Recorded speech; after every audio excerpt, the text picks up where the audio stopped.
Se você tem dúvida em escolher o ar-condicionado ideal, fica aqui que eu trarei dicas interessantes que poderão te ajudar. Bem-vindo ao canal Educar. Com a proximidade da estação de calor, primavera-verão, aproveitarei para no vídeo de hoje falar sobre como escolher o ar-condicionado split ideal e passarei 10 dicas que com certeza irão te ajudar. Mas antes de passar as dicas, um ponto importante a destacar é com relação à região.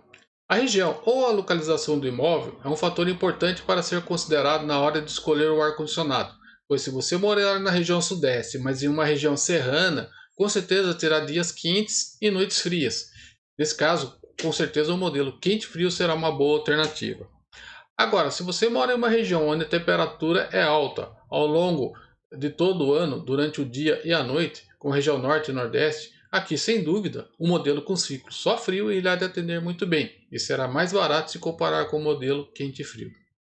Se você está decidido que chegou a hora de comprar um ar-condicionado, seja ele só frio ou quente e frio, passarei uma lista então com as 10 dicas para ajudá-lo a escolher o equipamento e não ter problemas na hora da instalação. Porém, antes de decidir pela compra, verifique, né, o ambiente interno, né, e o externo também. Bom, a dica 1, nesse caso, é certifique se a sua instalação elétrica possui o suprimento de energia adequado. Isso é, a maioria dos equipamentos disponíveis no mercado brasileiro são em 220 volts. Porém, hoje já existem modelos em 127, mas é um pouco restrito ainda aos fabricantes que disponibilizam esse tipo de equipamento. Então é importante você avaliar, né, e confirmar se tem disponível essa tensão para fazer a instalação. A dica 2 é: verifique se a sua instalação elétrica comportará esta carga adicional.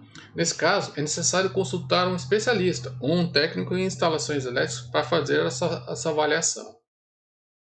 A dica 3: nesse caso, verifique se a parede interna será resistente o suficiente para comportar o peso da unidade evaporadora, de forma que evite a vibração e ruídos indesejáveis, pois muitas vezes as paredes podem ser muito finas, ou em drywall, ou em divisórias. Então tem que ficar muito atento nesse caso, correto?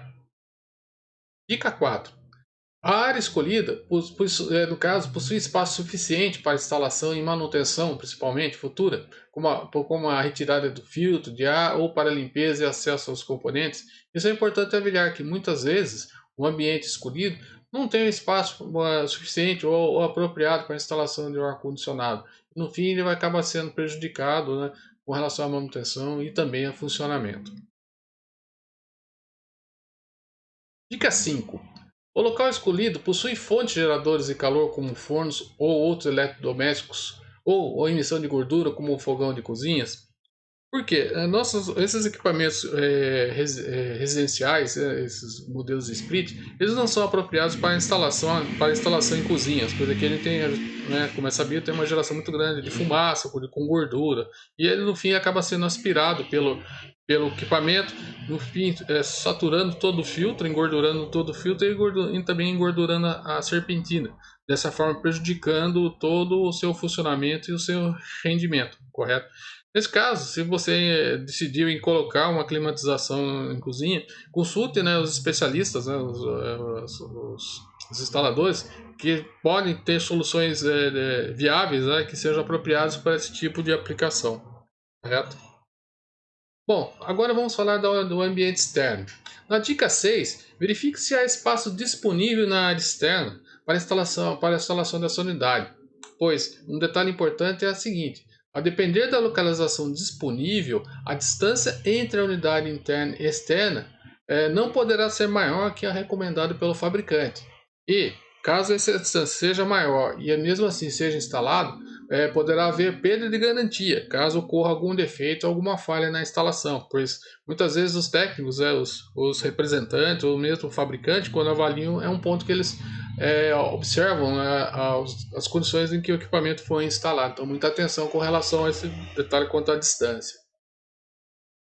Evite instalar os equipamentos também próximo a fontes geradoras de calor ou de frente para a orla marítima, pois a salinidade da região poderá afetar a estrutura do equipamento e também a sua serpentina, porque essas serpentinas elas são feitas de cobre e alumínio. Então, estando próximo de regiões litorâneas, com certeza poderá ter problemas e prejudicar o seu equipamento com a corrosão dessas partes que são bem sensíveis a essa condição. E também o gabinete. Outro detalhe também é com relação ao curto-circuito de ar. Observe que essa instalação é uma foto até muito interessante, mas observe que aqui, a partir dessa unidade para frente, observe que o equipamento de trás está sempre jogando ar quente para o equipamento da frente. E isso é o chamado curto-circuito, né, do ar, né? E aí acontece, o rendimento desse equipamento que está na frente, que está absorvendo esse ar quente, ele acaba sendo prejudicado. E no fim pode acabar prejudicando todo o funcionamento do equipamento e também aumentando o seu consumo de energia. Então, além de prejudicar a vida útil do equipamento, você ainda vai pagar mais caro por uma instalação errada do equipamento. Porém, para não estender muito sobre esse assunto, né, vou deixar na descrição o link onde eu tenho um vídeo onde eu dou dicas valiosas, né, a esse respeito e os cuidados, né, que sempre é necessário. Uma observação aqui: se você seguir as recomendações do fabricante, com certeza esse tipo de situação ela nunca vai ocorrer. Tá? Dica 8. Certifique que a localização da unidade externa não incomode vizinhos, né, ao seu redor, devido a ruído e a descarga de ar quente. Porque às vezes a instalação pode ser uma localização residencial, típica, né, residencial, em que tem vizinhos, né, voltados para quartos, janelas. Então muita atenção nesse caso para a descarga do ar, né, e também o ruído não ser direcionado, né, para a janela, né, para a casa do vizinho, que isso é muito desagradável e às vezes os técnicos podem, né, não se aperceber e deixar passar, né, esse detalhe. Então, muito importante os proprietários, né, também estarem atentos a esse tipo de condição. Outro ponto também que é importante destacar também para quem vai instalar, por isso vai valer tanto para proprietários e técnicos, é que sempre será necessário, né, disponibilizar um ponto para coleta de água de dreno. Observe que aqui essa instalação foi muito bem feita, né, foi muito caprichoso o instalador, então ele colocou uma canaleta de plástico aqui para poder esconder a tubulação, né, de cobre, né, tudo isolada. A fiação também vem toda, né, por dentro. E aqui observe a saída de dreno, a água de dreno.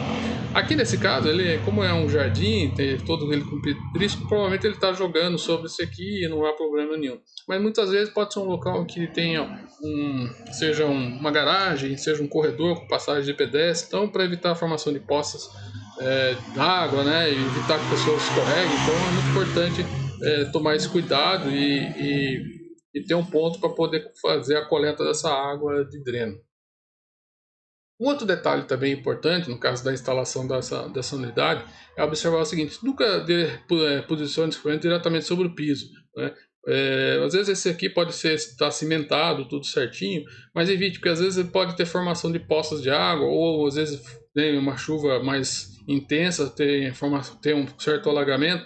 Então, caso para esses tipos de situações, procure colocar uma base com uma altura, né, de concreto, uma base de cimento e concreto, que fique pelo menos no mínimo assim, a 10 centímetros acima do piso, né, do cimentado. Ou, né, se for o caso, posicione sobre uma estrutura, né, suportes metálicos ou plásticos, seja. Porém, já, né, podendo instalar uns pés, né, sobre amortecedores de borracha. Isso com certeza vai ajudar bastante, né, a contribuir para que o equipamento atenue, né, a vibração e, consequentemente, ruído, né, amortecendo, no caso, o funcionamento. Correto? Bom, seguindo esses cuidados simples, com certeza te pouparão de problemas futuros, né, após a aquisição do equipamento. Se você chegou até aqui e já decidiu que vai comprar um ar-condicionado, deixarei na descrição os links de diversos vídeos para ajudar em como calcular os BTUs ou o tamanho do ar-condicionado, cuidados com a instalação, no caso, né, e também a estabilidade da energia elétrica.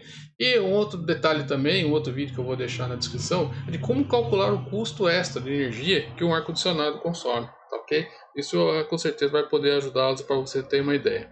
Bom, para você que chegou até aqui, espero que essa informação seja útil, possa ter contribuído, né, com esse conhecimento e espero vê-lo no próximo vídeo. Muito obrigado, até a próxima.